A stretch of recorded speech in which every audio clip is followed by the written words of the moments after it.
So, nandito kami guys sa Barnes & Nobles, yung sa pinakamalaking bookstore dito sa Amerika. Yan nyo guys.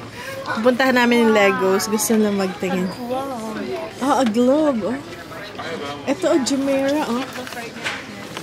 That's a boat. Is that a boat? Daming ano dito. Oh, typewriter. Yeah. Oh, there's more. Oh. Maraming kakaibang ano. Display lang to. Legos. Ayan, meron sa mga kakaiba. Yung kaibigan kasi namin nagsabi na ano raw. Since mahilig yung mga bata, check out namin tong Barnes & Nobles. Dami silang display dito. Uy, look. Different, Singapore? Ano. Yeah, Singapore. Just like yours. Meron na ang mga bata nito. Meron na sila nito. 60 bucks? Wow. Mas mura sa New York.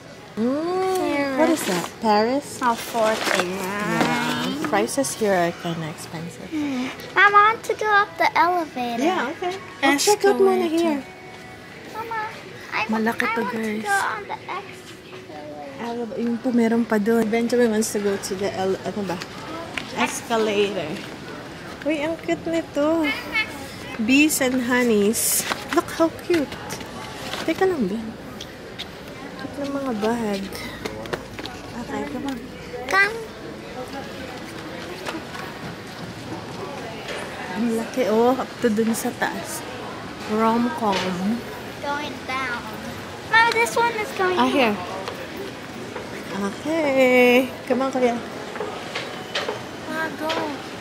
It's okay. Parang nasa mall. Ang laki. Barnes & Nobles. Ito yung mga music. Buy now.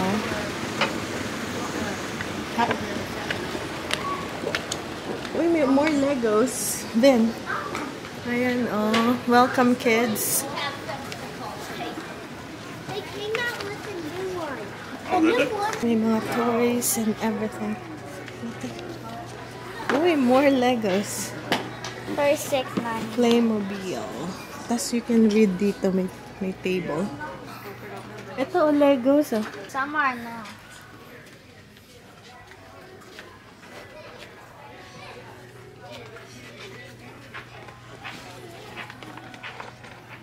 Yeah, and that one too. How about this?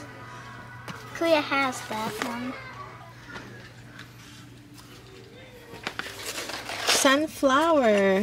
Tingnan natin yung mga sale nila. Picture. Oh. Okay guys, so bibili tayo ng price tag for dun sa ating booth or sa ating store. And also, baby, the hooks, right? That would be in hardware. Oh, okay. So the tag is in the... No, the tag should be here. So nahanap na namin guys yung marking tags. Ayan. So yan yung ating tags. Magtingin pa tayo ng iba pang kulay.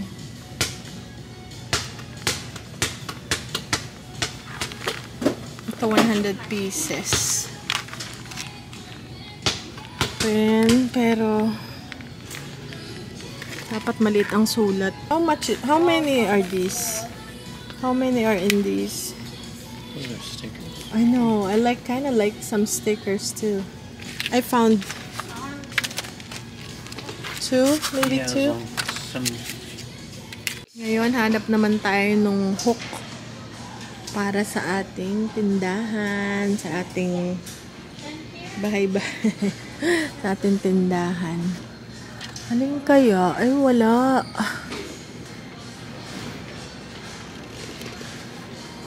We don't have. So, more clearance items here, guys. Nabil namin yung mga pang sa ating tindahan. Meron ditong on sale. Ito, guys. Kaya lang chocolate dip pistachio. Coffee roasters. So, coffee. Tingnan natin. Hello, guys. So, ngayon, nakarating na kami from Walmart kasi may binili tayo na itong ating mga pang ano sa ating tindahan. Ito guys, nakahinanap ko masyadong maliwanag. I-adjust natin yung ilaw. Oh, hindi ko siya guys may adjust. Okay, anyways, may background na maliwanag. So, nahanap ko yung marking tags para sa ating produkto na ibebenta sa ating tindahan, sa ating booth. Tapos, pati itong heavy duty peg hooks. Kasi meron na dong pegs all over ng wall. So, kailangan natin ito. So, kumuha kami ng ilan muna. Testing muna. So, 200. At saka meron din tayong stickers para sa pag-add yung shape ng ating produkto. Gaya ba, laruan na bilog. Meron kasi akong mini brands na ibebenta. Bilog siya, parang bola. So, stickers instead of yung ating itong tags. Ayan. Ito yung Sharpie gel para dito sa tag. I think ito yung maganda para dito. Ayan. So, bumili rin kami. Preparasyon. Alam ko meron pa tayo. Ito pa pala. So, another 100. At saka another 100. So, 300 na tags. With, ano na siya, with tali. And then, mura lang yun. $2. 38. So, mga 100 something pesos lang. And then, another hooks. Meron din palang iba-ibang klase ito. Another peg hooks. Ayan. Okay. Parang mahangin, no? Nakauulan. And some more of these. Bumili rin ako ng tape. Okay. Para hindi mahugot yung tags. Ito. So, hopefully mag-work tong ating negosyo na. Bagong negosyo. And, merong clearance na anchovy. So, bumili na ako, guys. Ayan. $2.50 lang. Dating $5. And to, in olive oil. Ayan. Anchovies. Sarap din yun sa pasta. Okay. And then, alam mo naman, nag-arbitrage din tayo. Yung arbitrage is, punta ka sa mga stores. Pag may mga clearance, bilhin mo din, ibenta mo. And then, nakakita ko nito, guys. So, ito yung pinakita ko kanina. The Pioneer Woman. Sikat na ano yun, na product. Pangalan ng product. So, yan guys. Ang cute lang nito, no? Ang price nito, guys, ay $12.97 or $13. Ngayon, guys, $2 na lang. Nasaan ba yung tag natin? Ayan, $2 na lang, dating $13.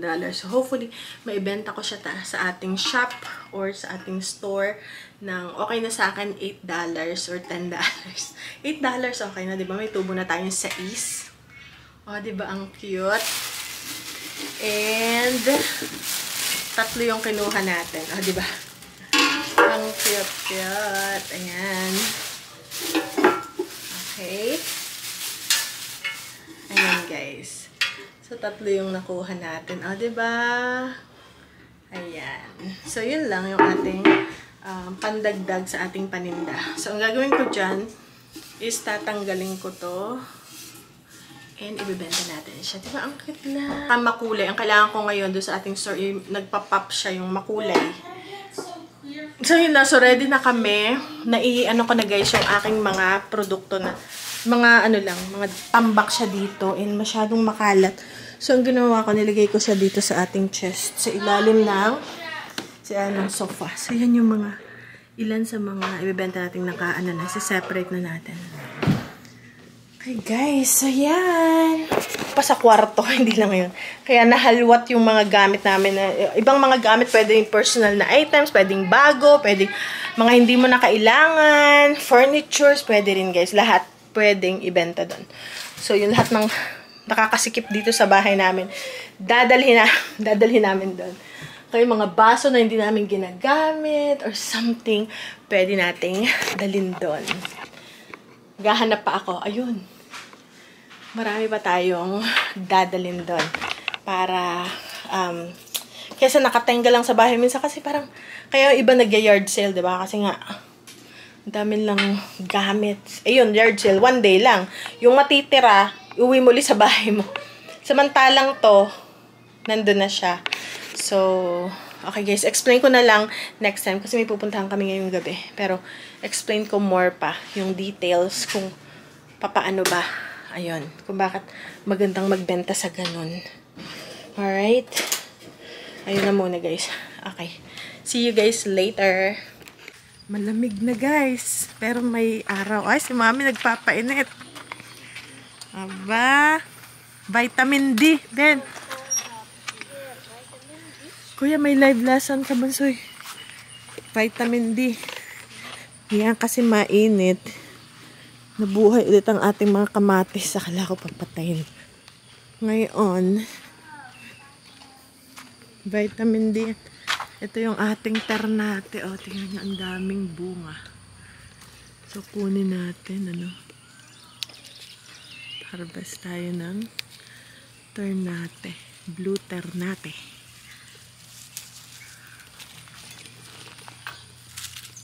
Kuya, Kuya, you have 5 minutes, darling, for your live lesson. Kuya.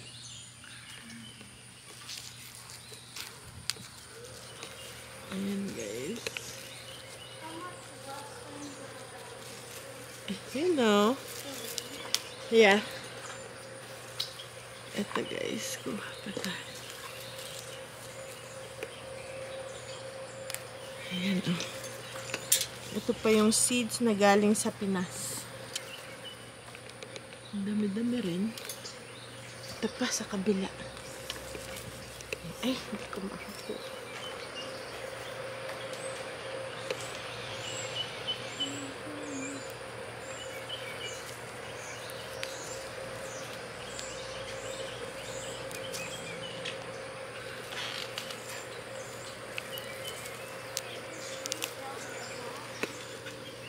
Ayan. Ang ating blue ternate. Ito pa tayong mga harvest na tama. Wala na akong ayan, kamatis. Nagpuputok siya kasi nag-uulan. 3 araw na nag-uulan. Kaya nagpuputok. Ako, ang ating melon ay medyo nako, nagputok dahil ayun, matubig yung uulan. Uy, ano yun? Ayan, nabulok na. Oh, nabulok na siya. Nakalimutan kong mag-harvest, guys. Oh, sobrang tubig. Ayan, oh. Sobrang tubig siya. Tikman ko tong tabi. Oh, sobrang tamis.